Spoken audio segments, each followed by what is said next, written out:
예수님께서 여러분과 함께 루카가 전한 거룩한 복음입니다.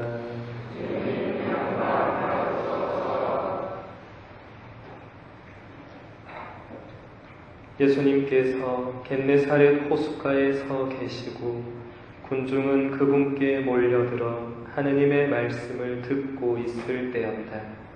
그분께서는 호숫가에 베어놓은 배 2척을 보셨다. 어부들은 거기에서 내려 그물을 씻고 있었다. 예수님께서는 그 2배 가운데 시몬의 배에 오르시어 그에게 무태서 조금 저 나가달라고 부탁하신 다음 그 배에 앉으시어 군중을 가르치셨다.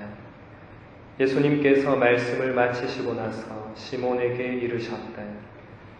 깊은 데로 저 나가서 그물을 내려 고기를 잡아라.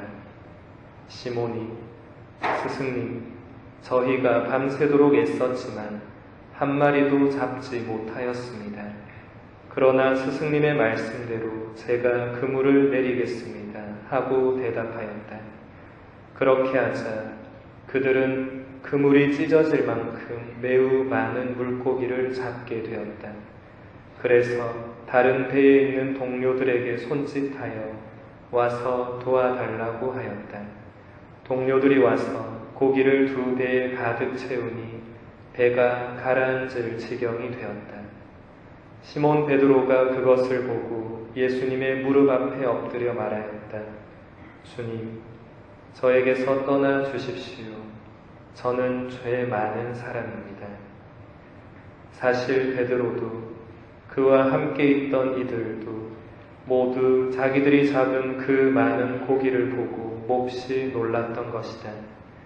시몬의 동업자인 제베데오의 2 아들 야고보와 요한도 그러하였다. 예수님께서 시몬에게 이르셨다. 두려워하지 마라. 이제부터 너는 사람을 낚을 것이다. 그들은 배를 저어다 무태에 베어놓은 다음 모든 것을 버리고 예수님을 따랐다. 주님의 말씀입니다. 그리스도님 찬양합니다.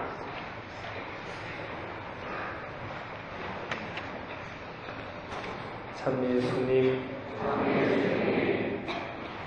오늘 복음은 예수님께서 처음으로 제자들을 부르시는 장면입니다. 예수님께서 겟네사렛 호숫가에 가셔서 사람들을 가르치실 때 시몬의 배에 올라 앉으셨습니다. 그리고 말씀을 마치시자 시몬에게 깊은 데로 저 나가서 그물을 내려 고기를 잡아라 하고 말씀하셨습니다. 그러자 시몬이 스승님, 저희가 밤새도록 애썼지만 한 마리도 잡지 못하였습니다. 그러나 스승님의 말씀대로 제가 그물을 내리겠습니다 라고 대답했습니다. 오늘 복음을 유심히 살펴본 분들은 예수님과 시몬의 만남과 대화가 조금 이상하다는 것을 눈치채셨을 것입니다. 예수님이 처음 만난 시몬의 배에 앉아서 가르치신 것도 이상하고 처음 만난 시몬에게 깊은 데로 가서 그물을 내리라고 말씀하시는 것도 이상합니다. 어떻게 처음 만난 사람에게 이렇게 할 수 있을까라는 의문이 듭니다. 사실 예수님은 그 당시에 시몬보다 나이도 더 어렸습니다. 예수님과 시몬의 이상한 대화가 가능했던 것은 오늘 이 만남이 처음이 아니었기 때문입니다. 예수님과 시몬은 오늘 이전에 이미 첫 만남이 있었습니다. 그 첫 만남은 요한복음서가 우리에게 전해줍니다. 요한복음서 1장을 보면 이미 예수님의 첫 번째 제자들에 대한 이야기가 나오고 있습니다. 세례자 요한과 그의 제자 두 사람이 함께 있었습니다. 그리고 그곳에 예수님께서 지나가셨습니다. 세례자 요한은 예수님을 보면서 두 제자에게 이렇게 말했습니다. 보라, 하느님의 어린 양이시다. 그 두 제자는 요한의 말을 듣고 예수님을 따라갔습니다. 그리고 그날 밤을 예수님과 함께 지냈습니다. 이 두 제자 가운데 한 사람이 안드레아였는데 그는 시몬의 동생이었습니다. 안드레아는 예수님과 하룻밤을 같이 지낸 다음 형 시몬에게 가서 우리는 메시아를 만났소 라고 말하고 형을 예수님께 데리고 갔습니다. 예수님은 시몬을 눈여겨보시면서 이렇게 말씀하셨습니다. 너는 요한의 아들 시몬이구나. 앞으로 너는 케파라고 불릴 것이다. 예수님이 말씀하신 아람어 케파는 그리스어로 베드로라고 번역되는 말로서 바위, 반석이라는 뜻을 지닙니다. 이 첫 만남이 있은 그 다음 날 예수님은 갈릴레아로 가셨고 오늘 복음에서 시몬을 두 번째로 만난 것입니다. 그래서 예수님은 자연스럽게 시몬의 배에 올라가 사람들을 가르치셨고 시몬에게 깊은 데로 가서 그물을 내려라고 말씀하신 것입니다. 그리고 시몬도 예수님의 말씀대로 깊은 데로 가서 그물을 내렸습니다. 시몬이 예수님의 말씀대로 그물을 내리자 그물이 찢어질 만큼 수많은 물고기들이 잡혔습니다. 이 기적을 보고 시몬 베드로와 그의 동생 안드레아와 동료 어부였던 야고보와 요한이 모두 다 예수님을 따르게 됩니다. 예수님은 베드로에게 이렇게 말씀하십니다. 두려워하지 마라. 이제부터 너는 사람을 낚을 것이다. 결국 예수님께서 첫 번째 제자들에게 놀라운 기적을 행하신 이유는 앞으로 그들이 그물에 걸려든 수많은 물고기처럼 많은 사람들을 예수님께로 인도할 어부가 되리라는 것을 미리 보여주신 것입니다.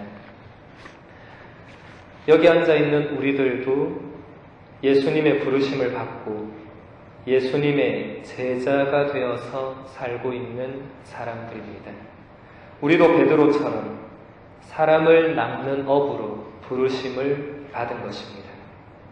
우리도 내가 알고 믿게 된 예수님과 그분의 말씀과 행동들을 세상 사람들에게 전해야 하는 사명을 받았습니다.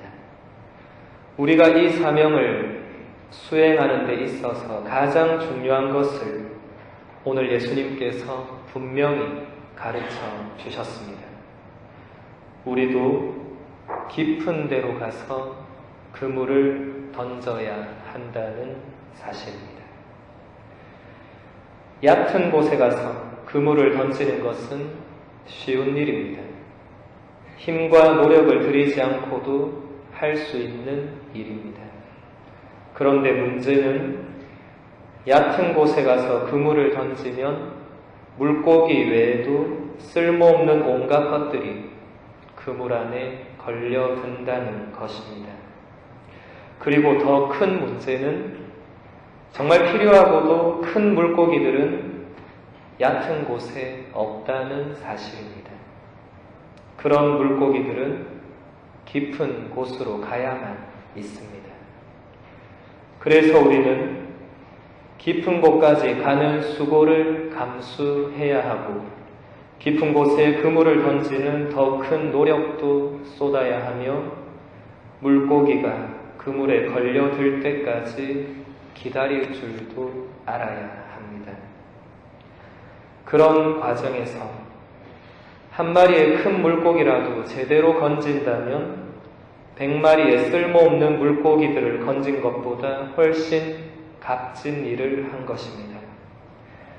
하느님을 전하는 일에 있어서 숫자는 그리 중요하지 않습니다. 우리는 많은 경우에 숫자의 유혹에 빠지는데 숫자가 많으면 뭔가 일이 잘 되고 숫자가 적으면 뭔가 일이 안 된다고 생각하는 것입니다. 예수님께서 온 세상을 구원하기 위해서 고작 12명의 제자만을 뽑으셨습니다.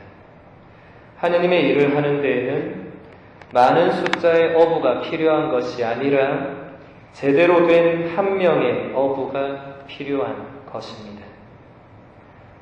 우리는 지금 제대로 된 한 명의 어부로 살고 있습니까? 우리는 지금 깊은 곳으로 찾아가서 그물을 던지고 있습니까? 우리는 정말 필요한 물고기 한 마리를 건지기 위해서 모든 노력을 기울이고 있습니까? 이 물음들에 대한 우리의 대답이 지금 우리의 신앙의 모습들을 그대로 보여줄 것입니다. 이 물음들에 우리가 예 라고 대답하지 못한다면 우리는 지금 사람을 낚는 업으로 살지 못하고 있는 것입니다. 예수님은 지금 이 순간에도 부족하고 죄 많은 우리들을 부르면서 이렇게 말씀하십니다. 두려워하지 마라. 이제부터 너는 사람을 낚을 것이다.